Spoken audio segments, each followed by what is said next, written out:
যে ক্ষমতায় আসার আগে নির্বাচনের সময়টাতে আপনারা গণভোটে হ্যাঁর কথা বলেছিলেন, কারণ আপনারা জানতেন যে তখন গণভোটে যদি আপনারা ন্যায়ের পক্ষে অবস্থান নিতেন, জনগণ আপনাদের বিপক্ষে চলে যেত। সংসদের মাধ্যমে সংশোধনী আর গণপরিষদের মাধ্যমে নতুন সংবিধান এর মাঝামাঝি একটা আইডিয়ার ব্যাপারে আমরা একমত হই, সেটাই ছিল সংবিধান সংস্কার পরিষদ। অর্থাৎ একটা গণপরিষদের যেমন একচ্ছত্র এবং নিরঙ্কুশ একটা ক্ষমতা থাকে একটা নতুন সংবিধান প্রণয়নের ক্ষেত্রে, তেমনটাও না। আবার সংবিধান সংশোধনী করার যে লিমিটেড ক্ষমতা থাকে সংসদের, সেটাও না, একটা মাঝামাঝি জায়গায় যেখানে রাজনৈতিক দলগুলোর ঐক্যবদ্ধতা আছে, জনগণের রায় আছে, সেই বিষয়গুলোকে আমরা নতুন করে আমাদের সংবিধানে অন্তর্ভুক্ত করব সংবিধান সংস্কার পরিষদের মধ্য দিয়ে। এবং এই সংবিধান সংস্কার পরিষদের জন্য আলাদা কোনো প্রতিনিধিত্বের ব্যবস্থা না। যারা সারা দেশ থেকে জাতীয় সংসদের জন্য নির্বাচিত হবে তারাই সংবিধান সংস্কার পরিষদের সদস্য হবেন। যে কথাটা বিএনপি তখন বলতো যে সংসদের মধ্য দিয়েই পরিবর্তনটা সংবিধানের বিষয়গুলোকে সুরাহা করা, আমরা তো ঠিক একই কথাটার উপরে এখনো আছি।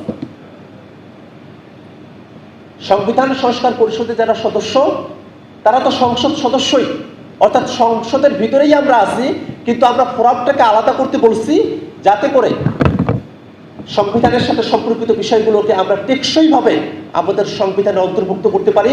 সেখানে আর ভবিষ্যতে আমাদেরকে কোনো আইনগত এবং হাইকোর্টে গিয়ে ঝুঁকির মুখে পড়ার মতো পরিবেশ আমাদেরকে পড়তে না হয়। খুবই সিম্পল একটা আলাপ ছিল, কিন্তু সেখান থেকে তারা দূরে সরে এসেছেন। আমরা এই কথাটা এই কারণে বলি যে ক্ষমতায় আসার আগে নির্বাচনের সময়টাতে আপনারা গণভোটে হ্যাঁর কথা বলেছিলেন, কারণ আপনারা জানতেন যে তখন গণভোটে যদি আপনারা ন্যায়ের পক্ষে অবস্থান নিতেন, জনগণ আপনাদের বিপক্ষে চলে যেত।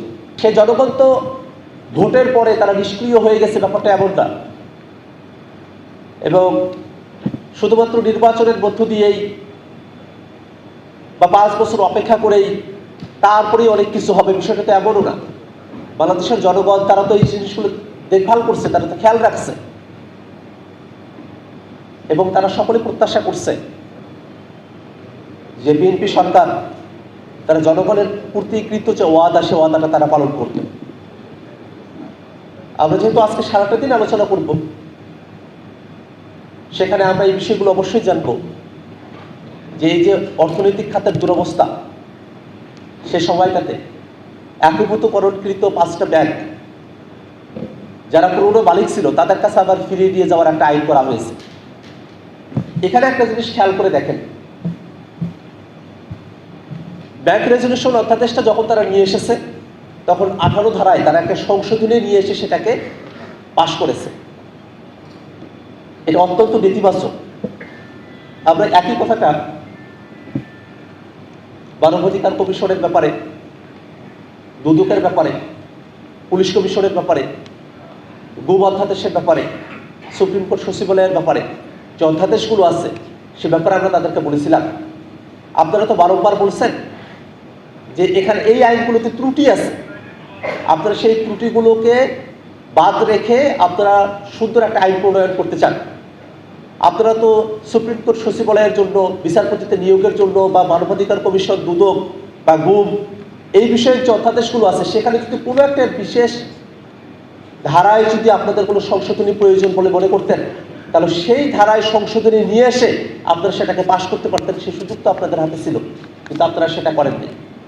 এখন আমরা শুধু এতটুকুই বলবো যে সামনের দিনে আমরা দেখতে চাই যে আপনারা আসলে কত ভালো আইন আপনারা নিয়ে আসেন। আমরা সেটা দেখার অপেক্ষায় থাকবো। সেটা শুধু আমরা না, বাংলাদেশের আপামর জনতা সেটা দেখার অপেক্ষায় আছে।